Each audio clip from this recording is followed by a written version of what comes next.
How far are you willing to go?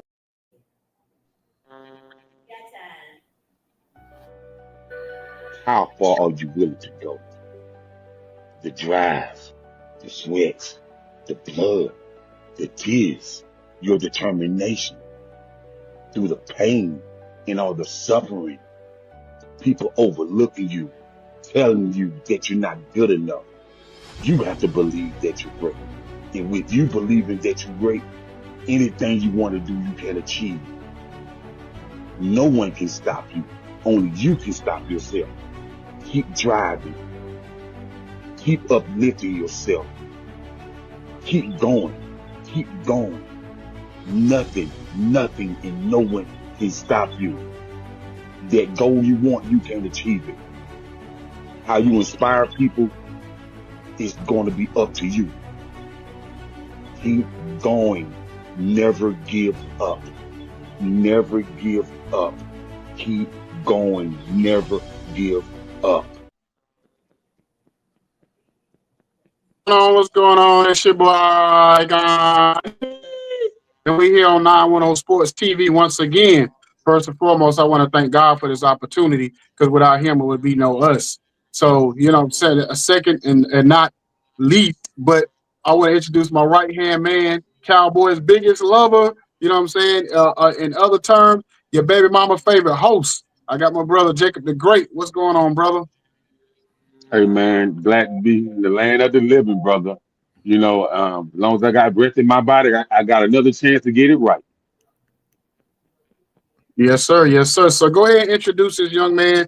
Yeah, I'm super excited about tonight. So go ahead and introduce him so we can get this thing going. Uh, man, so we have a phenomenal guest today, and so I'll let him introduce himself so we can understand who he is along with the audience. Well, first of all, gentlemen, I appreciate you hosting. My name is Jasher Cox. I currently serve as the Director of Regional Development at the University of Notre Dame. The overwhelming majority of my career has been spent in intercollegiate athletics. I'll start back from the beginning. The roots started in a small town called Notasulga, Alabama. It's right next door to Tuskegee. The roots started with a pair of hardworking parents, married for over 50 years. That's all we know is work. My mom did 45 years at a VA hospital in Tuskegee. And she paid for one son. Her and my dad paid for one son to get through Auburn University. And then I followed behind his footsteps. He made it look a lot more easier because he was much more intelligent than I was. And so after graduating from Auburn, spent most of my time in intercollegiate athletics, starting at the Alabama State University in Montgomery, Alabama. That's where I first got my opportunity to cut my teeth in that space. And from there, I went to the league office and started working for the Southwestern Athletic Conference, what we know as the SWAC.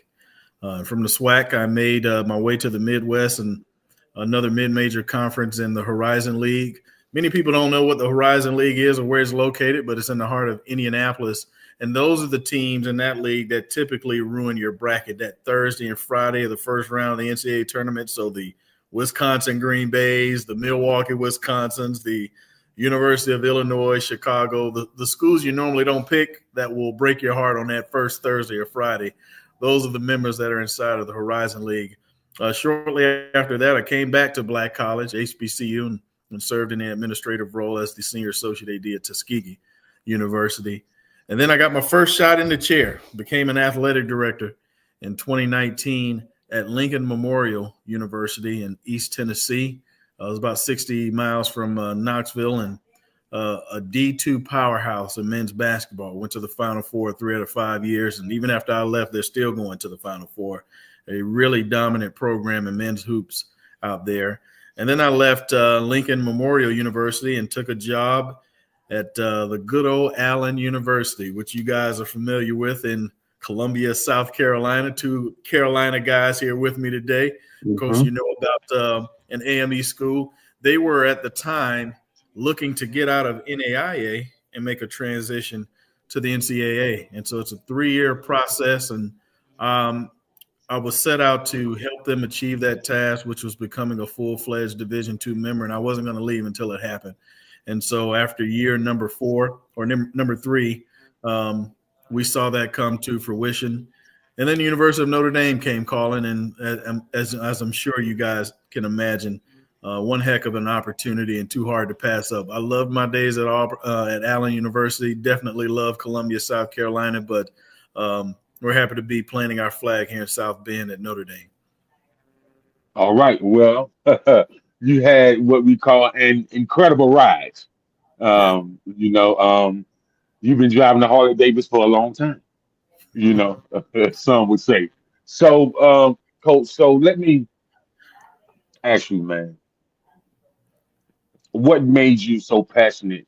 You know, about student athletes and becoming a mentor and becoming a liaison for students to confide in you. You Yeah, know, no, so you can help them achieve some of the greatest highlights of their life. yeah. Sorry, I appreciate. Yeah, great question. Sorry to cut you off. Great question. For me, it's always centered around the student athletes, and I like to simplify it. Let's be honest. If there's not a student enrolled in seated courses or in classrooms at a university, there's no president, there's no chief academic officer, there's no provost, there's no dean of student affairs, there's no athletic director. None of us exist without students. So at the core of everything we do, if it doesn't start right there with the students, then you're already failing, in my opinion. And let's be honest, I've been some places where it didn't seem like it was always student driven. It's centered around personal agendas, and that's not a place I've ever desired to be honest. So my passion always starts and it ends with the student athlete. And hey, listen, I'm at 45. If in a perfect world, maybe I've got 20 more years of this stuff before my ideas start to get old and stale. But I feel like at 65, I still want to be kicking it. But if I still want to be kicking it in this space, guess what? I need to know who else is behind. Hold on, stop. Hold on, stop for a minute. You say you're 65. No. In 20 years, I'll be 65. Oh, I was like, okay, I'm sorry. I was like, what? I know I can't fool anybody with this, but I'm not quite there yet. I know I fool a lot of people. I'm sorry. I didn't interrupt you. Go ahead. No.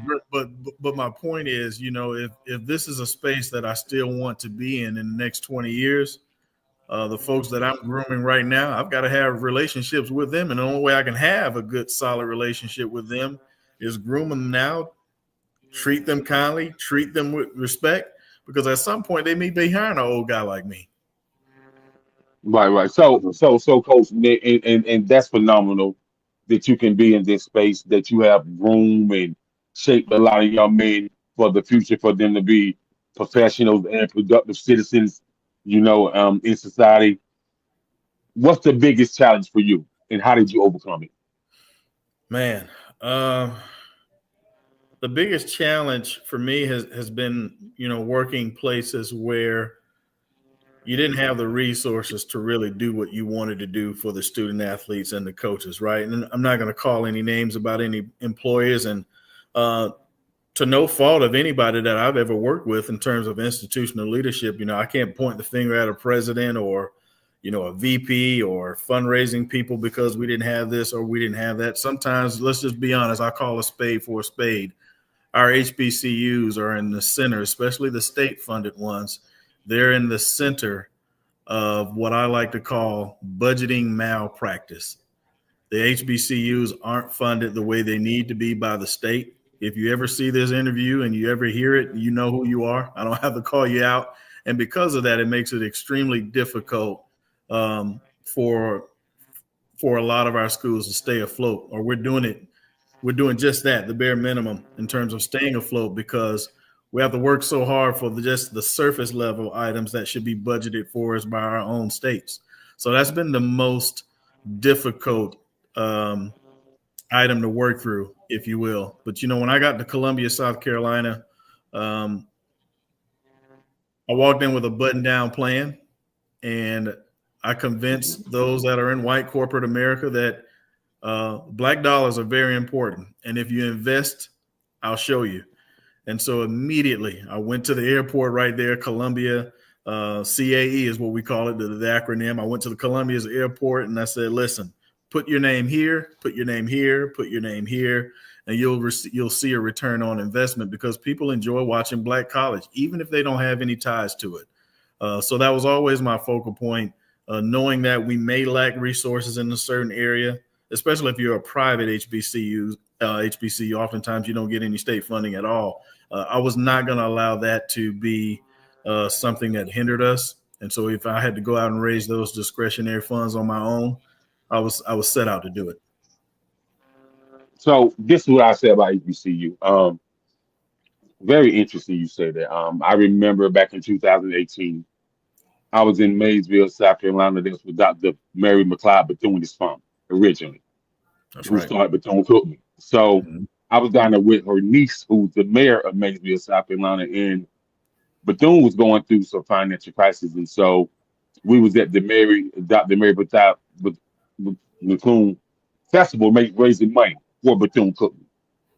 And so you had all these alumni members that come down to South Carolina, and you had some grant writers, and so I said, well, with the school system, I just would like to know, with inside those people on the board of directors, are we just depending on the state and the government, or do we have personal grant writers that's on the alumni board that can help the school? Or do we have the African Methodist Episcopal churches, or do we have the Christian Methodist Episcopal churches that solely help get the HBCUs up and running from the beginning of time? So have we forgot about them and forgot about the dollars that they have donated, and how the church can help raise money, maybe faster than anybody else in the world? And they looked at me like, who is he?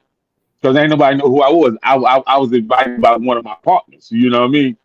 And so I say this to say that with the HBCUs, I don't feel like they connect with the church family as they once did. And so what do you feel about this statement? Yeah, no, I think you make some valid points there. And I will say from experience that sometimes the school relies on the church too much. You know what I mean? And if you rely on the church too much, what happens is the church thinks that they can hire your next football coach. So you don't want them to have too much influence, right? And those decisions Mhm. need to be made by institutional leadership. And so I think being good stewards of your money and making sure all staff members understand that you can't grossly overspend, because grossly overspending will almost bury your programs and your university. But the biggest thing is for me, I look at it from another angle. I try not to be too transactional, but I think the world is centered around customer service. I'm sure you both have been to Chick-fil-A, right? What is the one Yeah. thing that stands out about Chick-fil-A? What is the famous phrase they always say to you? My Man, pleasure. Chick-fil-A, my pleasure. Yeah, Chick-fil-A Okay. is going to make a customer feel like, man, did I just sleep on the couch last night? Like, because it's like Yeah. warm arms are welcome, and it's not up for debate. If they don't have good customer service skills and that upper management hear about it, they definitely out the door. Hey, listen, my wife is a great cook, but I promise you, she can make a killer chicken sandwich. But that doesn't stop me from getting in that line at least once a week because of their service. You know what I Yeah. mean? Exactly. And so even when the line is wrapped around the building, they're still efficient. They have a system that works, that they believe in, and they don't allow it to get stale, and they treat you with respect. And so same thing. Let's fast forward. Let's turn this over back to higher education now. Our front faces have to be really good front faces. Even if they're visitors, you don't know who may have a child that's coming up in the cycle, and all of a sudden, because you didn't treat that person with respect, now they're talking that same lingo to their own families. Like, I would never go to school there, and I would never send anybody there because they don't even know how to talk to people. So our front face people, man, we have to be polished. We have to be the best of the best. I made an example with our coaches. I said, if someone walks in your office that's totally foreign to the campus and they say, hey, how do I get to the science building? I'm not going to sit in my chair and say, okay, go out that door, take a left, the third brick building on your left, take a right there, and you'll see the science building. What I'm going to do, I'm going to get out of my chair. I'm going to walk out of my office with this guest. We're going to walk outside of the building, and then I'm going to give you descriptions of where you need to go because I want to make sure I go over the top with service. I don't know who I may be talking to, and I don't know how they may be able to help our university.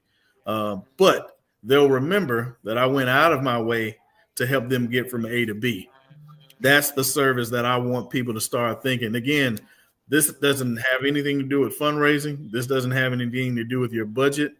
These are just surface level techniques from a customer service standpoint. That's how I look at it. Okay, so you make a valid point. Customer service is important in every aspect of society, no matter what you are, whether you're at a hot dog stand or whether you the reception at a Fortune 500 company is very important. So, with that being said, my next question to you, from the coach to the parent to the student athlete, how do you come with a balance to make it all make sense so all parties involved are happy? Yeah, we're dealing with a different time and a different type of parent today. Let's go back 20, 30, 40 years. The overwhelming majority of the student athletes were probably first generational students, right? You fast forward to today, at least one parent has gone to college. Even if they didn't finish, they've sat in a college classroom. So today's parent is a lot more knowledgeable. So when they go on that visit with their son or their daughter, they know the right things to hear, or they know when something doesn't sound right, because they've either been through it themselves or they've witnessed someone else's child go through it. So today's parent is a lot more knowledgeable, right? And that's one of the reasons why I think when it comes to the world of service and what you put on display at your university, it has to be exceptional, because anybody can do it the average way. It has to be exceptional to set your school apart from the others. So that's the first thing that I've identified about parents. In terms of the students, same thing. I think our students and our prospects that we're seeing today, they're a lot more intelligent than what we've seen in recent years. And again, I'm not going to get all religious on you, but, the Bible even says, each generation will get weaker but wiser. And so always keeping that in mind every time I see a new prospect or a student come along the way. Okay. And so with that being said, is one more question about parents. Yeah. What's the biggest difference between a traditional parent and a military parent when those parents have, a student athlete as their children? So the military parent and the traditional parent. Yeah, I don't know if I can intelligently answer that question about what it's like to be a child of a military parent. My dad didn't serve anybody's military, but at one point I was convinced that he served because he was really tough on us. I can tell you that much. And he made it clear that we weren't buddies. I'm dad, and you're my son. There was a clear boundary set between that. But I think, whether you're talking or dealing with a kid that went to the military or not, I think it's always centered around that home and what you experience and what you grow up under. Some parents set the standard from day one, and some are a little lenient. And I'm not going to be the one to judge. If it works for you, it works for you. But I'm one of those that thinks that you have to honor your mother and your father. So those days can be a little bit longer than we all anticipate, right? I find it a trend. I think right out of the gate if a kid is going to be with you long term based on how they talk to their mom. Just sit back and observe them and watch them. I mean, we're dad. We allow a little stuff, especially one-on-one with our son. That's man to man eventually what that's going to turn into. But pay attention to a kid, son or daughter, how they talk to their mom, and that'll tell you what you're getting character-wise a good portion of the time. I can dig it. I can dig it. Icon, over to you, sir. Okay, so when it comes to, okay, you went to Notre Dame. You got Notre Dame. The first Yep. time you went over to the campus, because you come from the smaller HBCUs, Allen, Alabama State, what sold you? You know, we know the whole tradition on the football stuff. What sold you? Breaking up. Repeat again, Icon, because you breaking up. You said what sold you? Yeah, let me get that last sentence again. I'm sorry. Yeah, what sold on Notre Dame? What sold you on the school when you first went over there to do your visit and walk around? Man, listen. How much time you got? Listen. I'm just going to start with the superficial stuff, right? If you grew up like I did, you know, my kids don't know about the pre-cable days, but the pre-cable days, you know, when you had like 3 or 4 or maybe 5 channels, depending on where you lived, right? One of them for sure was going to be you're going to have an NBC affiliate, an ABC affiliate, a CBS, and a Fox, right? That's what most of us had Right. back in the day pre-cable.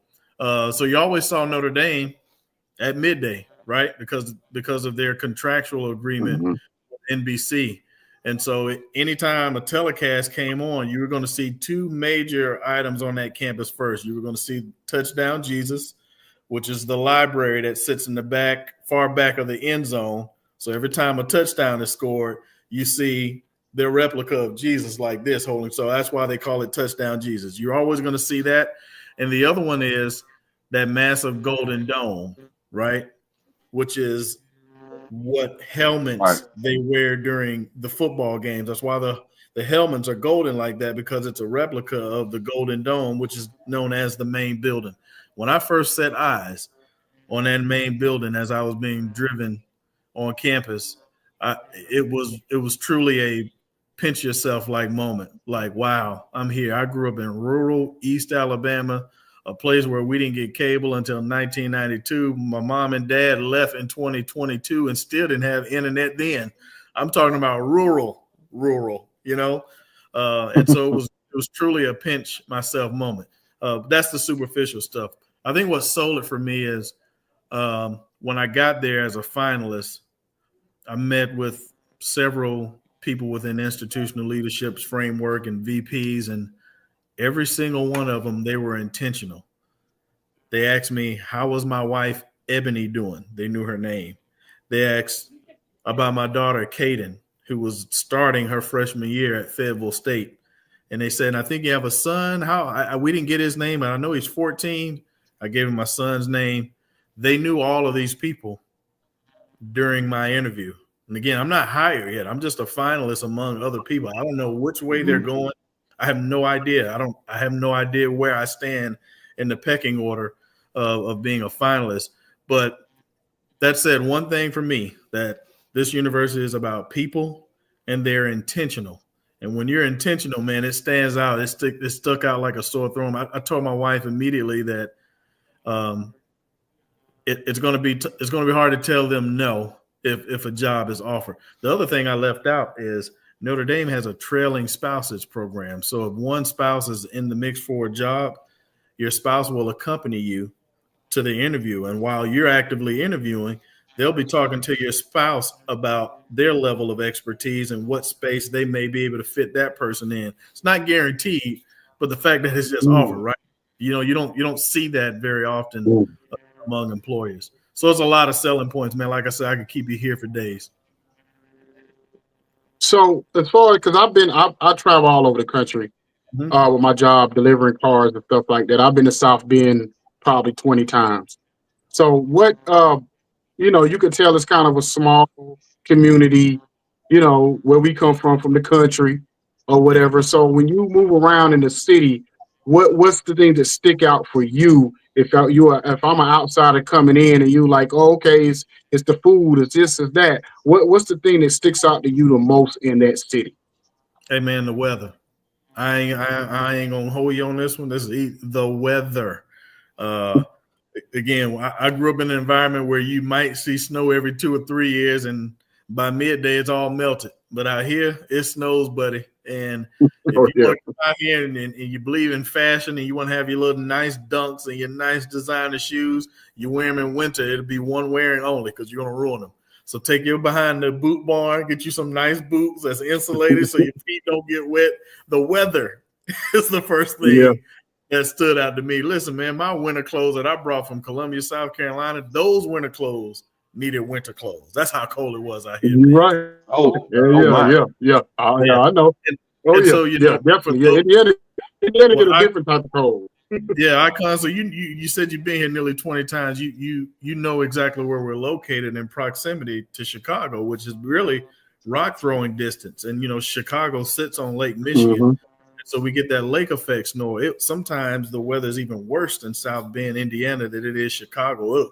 The snow will skip over the city of Chicago and just dump it right on South Bend, and so you get multiple days where it doesn't get above freezing temperatures. Even if it doesn't snow the next few days, you just got big chunks of white, dirty ice all over the place waiting to melt. But outside of that, I'll speak some positives of the city, man. We're really grateful to be here. And the thing that I've enjoyed the most is seeing the relationship between South Bend and the University of Notre Dame become somewhat of a merger, and there's some oneness there. And if you talk to people that's been here for a long time and or folks that went to school here but moved off other places, they'll tell you that wasn't always the case. So there's now a relationship between, you know, South Bend and your university, which is a good thing. You know, the university is working on a poverty initiative where the students are the researchers, and they're trying to figure out how do families start in poverty and where does it begin to when they actually become homeless.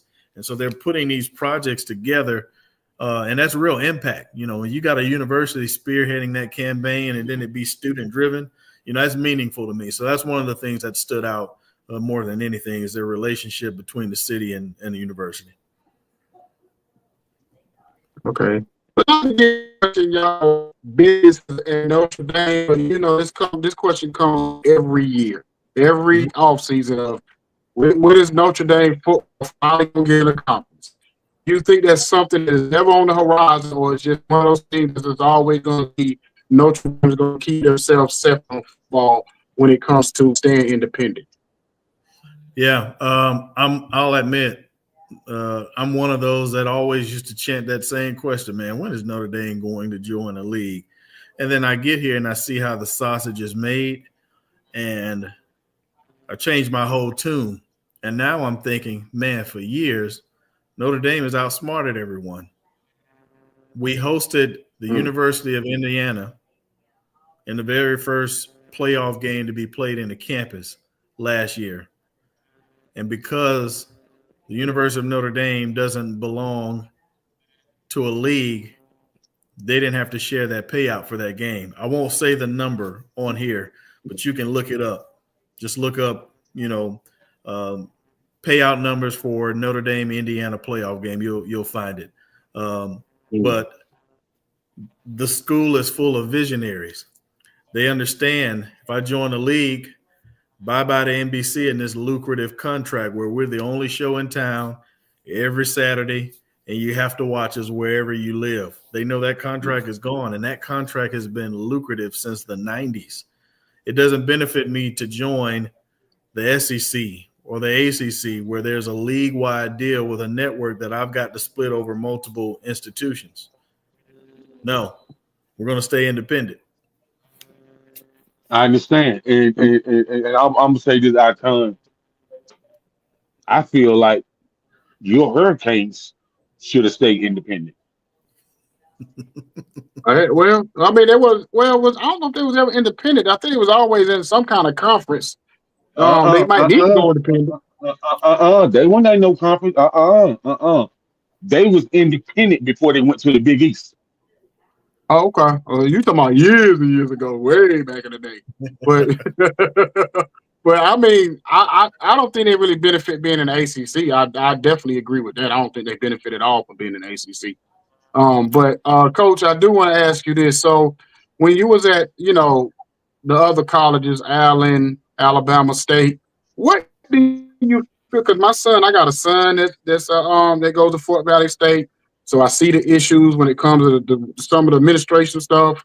I have nieces and nephews. One goes to FAMU, just great from FAMU. The other one, she's at Tennessee State. I got a plethora of cousins that graduated from A&T. So I got all kind of family members around me that's been at HBCUs. So what do you feel like the biggest issue when it comes? I know we talked about, sometimes these deans and stuff don't want to give up the money or trying to hoard the money or whatever they're doing. So what is the real major problem when you see so many these black schools not being funded the right way? Making the right hires. We got to start there. It's easy if some university was crazy enough to call me today and say, hey, we want you to become president of XYZ, X, Y, and Z Black College University. Hiring me would not be a good idea because, one, I don't have any expertise really in academia.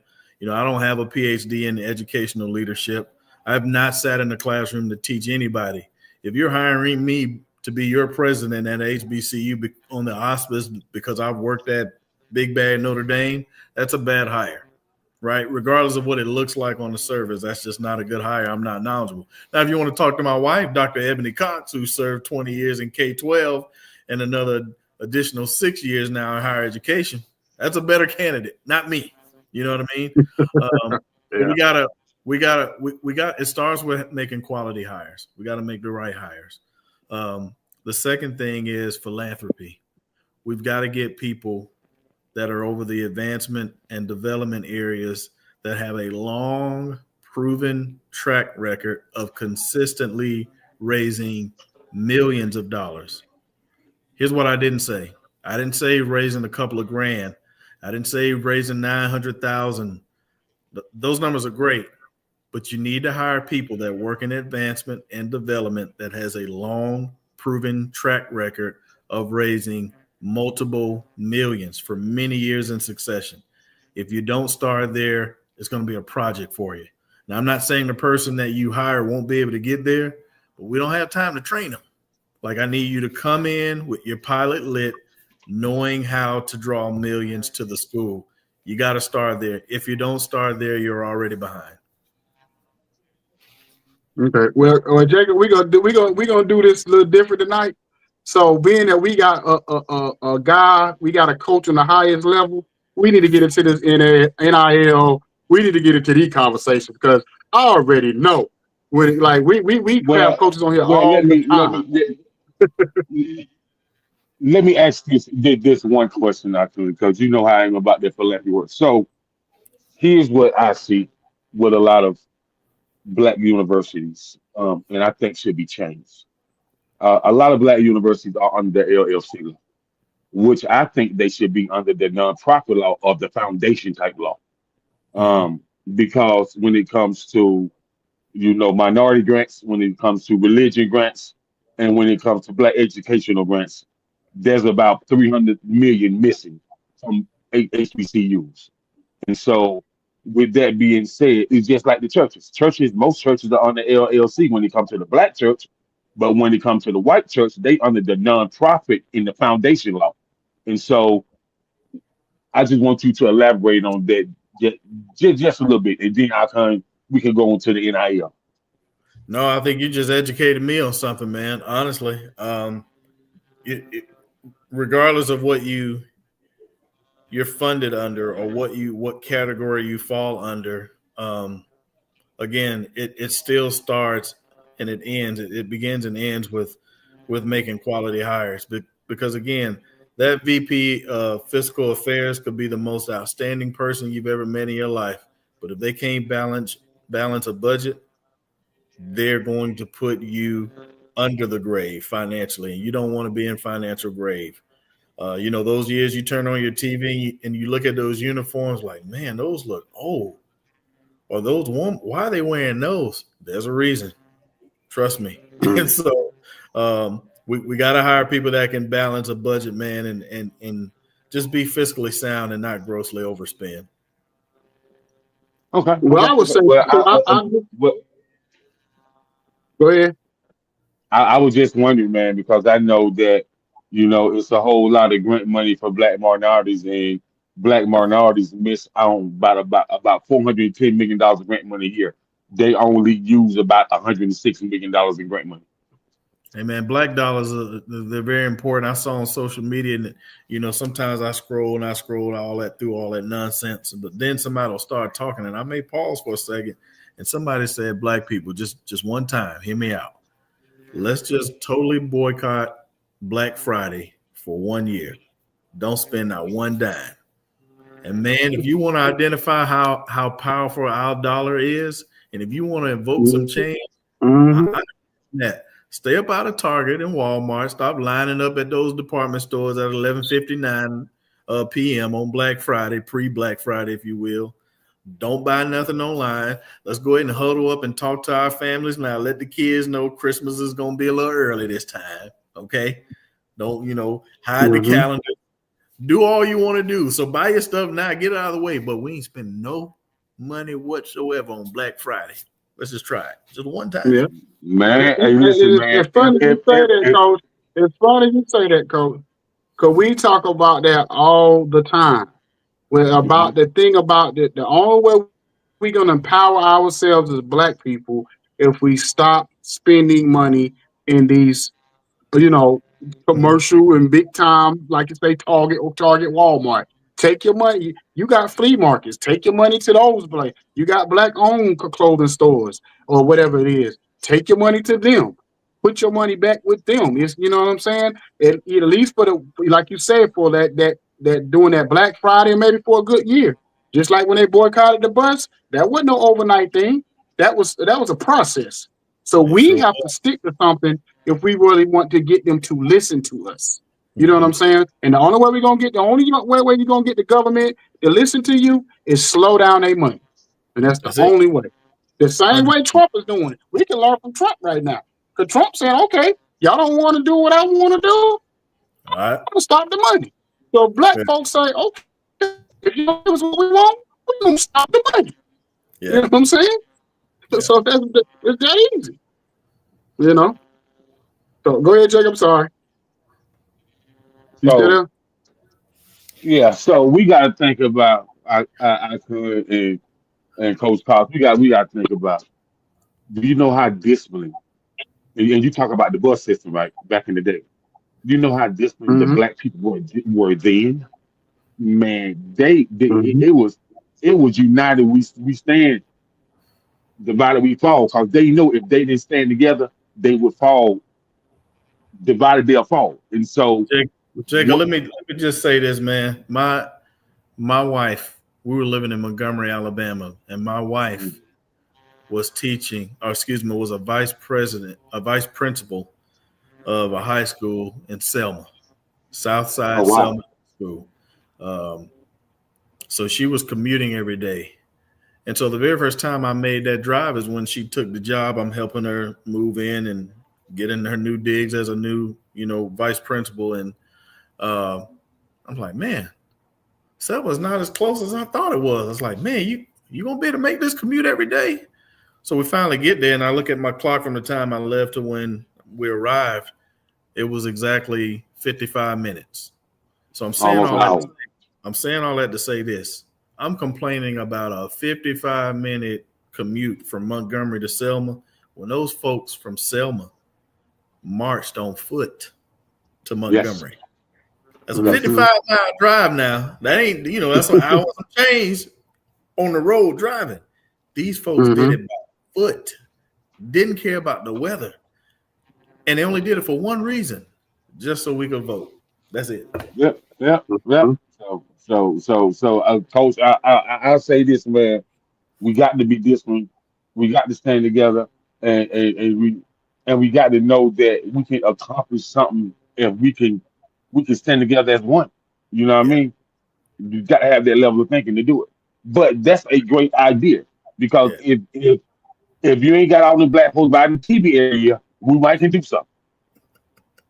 That's right. But you know what it's going to take? It's going to take, I hate to say this, I hate to put it on it, but I hate to say it's going to take the athletes, it's going to take the entertainers, to do it, because the kids, if they see them do it and stand and say, you know what, none of the entertainers, none of the athletes on the highest level, we're not going to buy no more Gucci and Louis and all this other stuff. We're going to put our money into these black places. And they start identifying black stores in their neighborhoods and their communities. Then what'll happen is those young people going to start to say, okay, we're going to follow behind them. You know what I'm saying? So that's what it's going to take, is that the people that have to actually have influence have to be the ones to set the mark and set where we can point out. So T.I. tried to do it a couple of years ago, and he tried to do it just for a day, just to show people. And everybody said, what are they going to do? It's going to show them if we pull our dollars, that's what will happen. It'd be like you take something from your child and say, I'm going to take this video game for a day. But just imagine if I took it from you for a week, a month, a year. Now what? You know what I'm saying? You know what I'm saying? But people that I actually participated. You know what I'm saying? The day before, okay, whatever I need, I'm gonna go get it from Walmart. And that one day, I just said, okay, this day right here, if T.I. said we're gonna do it together, I'm gonna participate. So at least I know I did my part. You know what I'm saying? So, but Coach, I want to ask you this before we get out of here tonight. I just want to ask you, it's been a big talk about the NIL and the transfer portal, and to think, since you've had to kind of deal with it, just give us the good, the bad, and the ugly of the NIL and the transfer portal. The good is that we are now living in a space where student athletes can profit off of their name, image, and likeness. Again, guys, I went to Auburn University and I saw some really good days. My freshman year, men's basketball was ranked number 1 in the country. Saw football go through an undefeated season.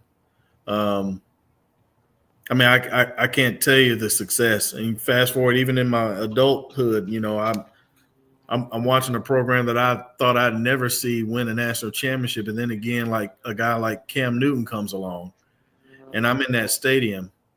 And, around week 6, 7, 8, you're thinking, okay, this team is pretty good. And that quarterback that they were talking about, he is pretty good. And he just kept getting better and better and better. And then now the Heisman talk starts. And that's when the jerseys of number 2 just started to fill that fill that stadium.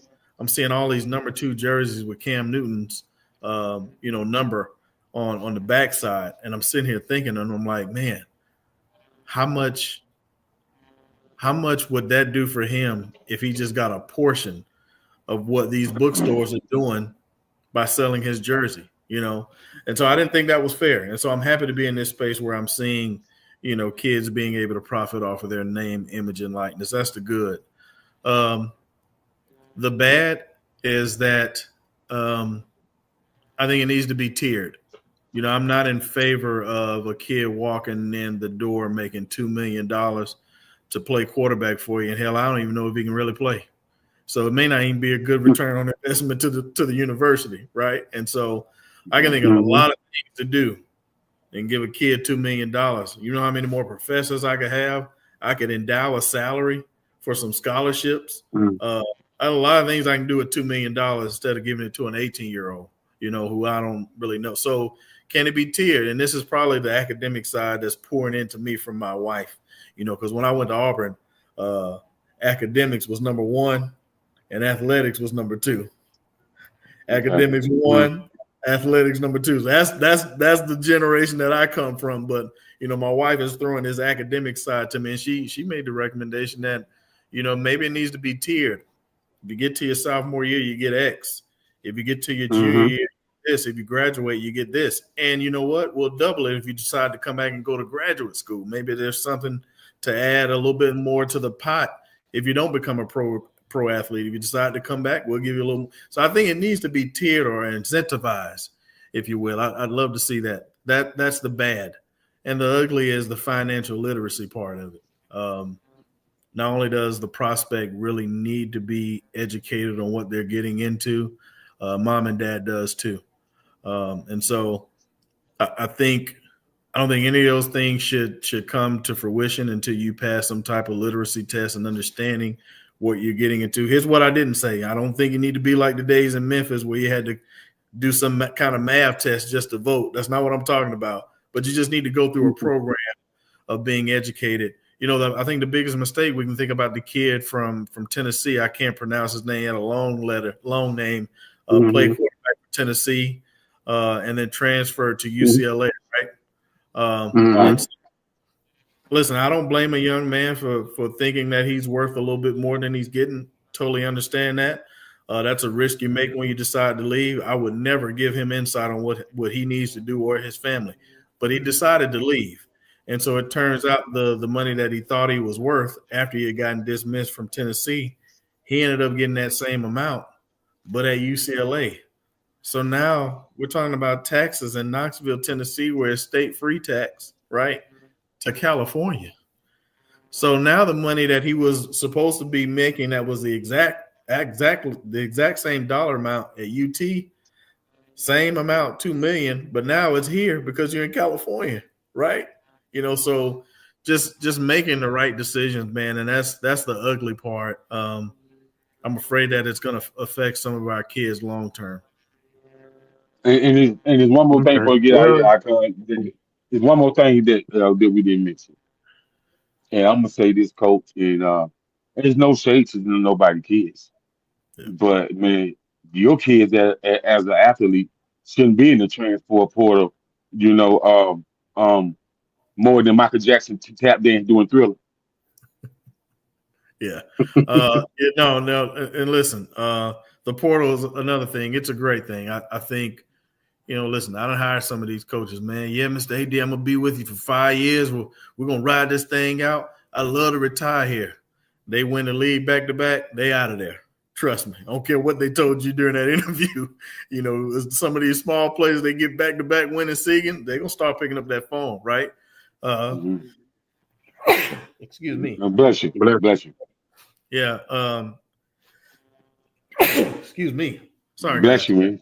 Thank you. You're good. And so just similar to coaches, they will look in your face and tell you a lie, and then they'll leave. And they've recruited this kid to come to their place based on a lie. And so because of that, I love the flexibility of the transfer portal. I think if a coach wants to leave anytime they get ready, I think a student athlete deserves to be able to do the same thing. Now, how many times? Maybe there needs to be a cap on it, right? Because I don't feel all that good about being his sixth school in 6 years. You know, that ain't fun to me, right? So I think if there's a cap on it, it also it becomes a teachable moment. Because man, if these jobs are paying well and it's taking care of our wife and our kids, every time we get upset and we decide we want to leave, that's going to impact them, right? We can't do that every day in our daily walk. I just can't leave every time I get mad at the employer, or I can't leave just because this one is offering a little bit more. You know, we got to create some stability, and these are lifelong lessons. You know, it helps you to endure some stuff. It just may not go your way for multiple years, or it may not go your way your entire college career. But guess what, man? That's life, right? I could be the best guy in this doggone industrial plant. I know I could be the smartest man in this industrial plant. I need to be on that machine. I know I'm better than that guy. We may look up 10 years and we're on the same machine. Ain't nothing we can do about it, right? Unless you decide to leave. And so those are lifelong lessons, man, and we got to start teaching them early in intercollegiate athletics. Yeah, because at the end of the day, to catch up to you, if you live your life like that, 10, 15 years from now, you might want that job, and they look at your resume and say, well, you had 15, 30, 25, 30 jobs in this thing, and well, why would she hire you? Because we know you're going to quit next year. So those type of things can catch up to you.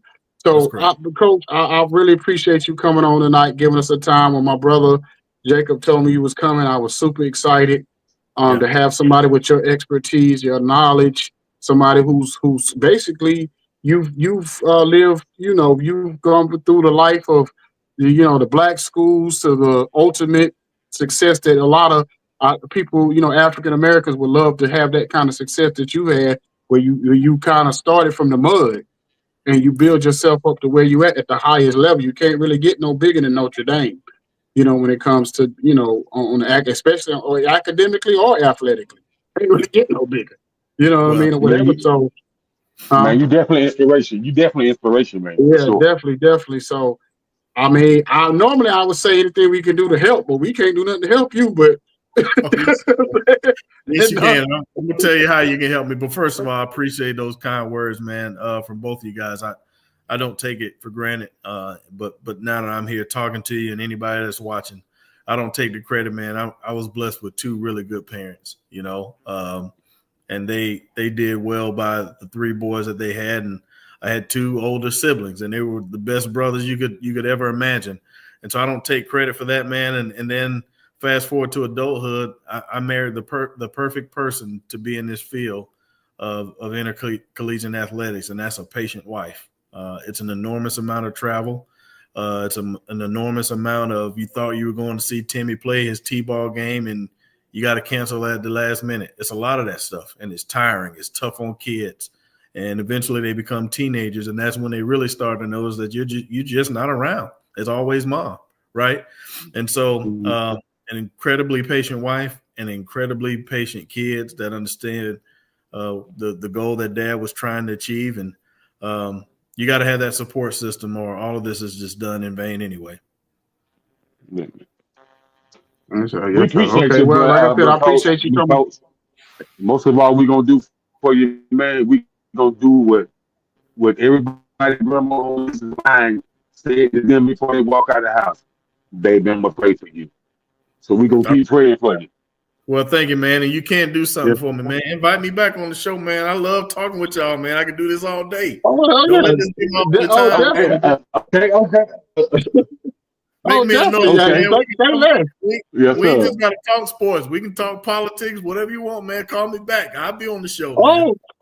Definitely. You said, you said that. Say less. We definitely gonna bring you back, because we love to bring back people. Because we have two podcasts. We have 910 Sports. We have 95 South, where we talk about mental health. We talk about finances. We talk about all kind of stuff on the other stuff on the other podcast. So we definitely get into it. So. Please call me back to talk about mental health, man. I'm married to a lady that's got a PhD. She's the smartest in the house. I don't have a fighting chance. I can talk about mental health, please, anytime. Okay, cool. Okay, We definitely have Jacob set that up. We're gonna definitely bring you back. So good. So I appreciate you, sir.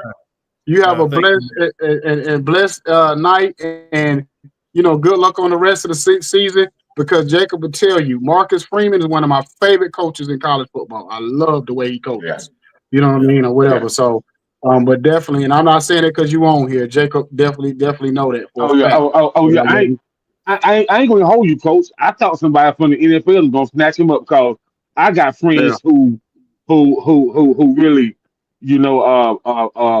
work at stadiums and stuff like that, and stuff like that. Like, they said his name was buzzing, like we need him in the NFL, but he decided to stay in college. So kudos to him. Well, he's a great guy, man. We're certainly lucky to have him. And if you want him, you're gonna have to open up the checkbook, because we're gonna do all we can. I know that's right. I know that's right. Well, have a good night, Coach. All right, We'll definitely be talking to you soon. All right. Later, talk to you Coach. guys. Thank you. Peace. Peace.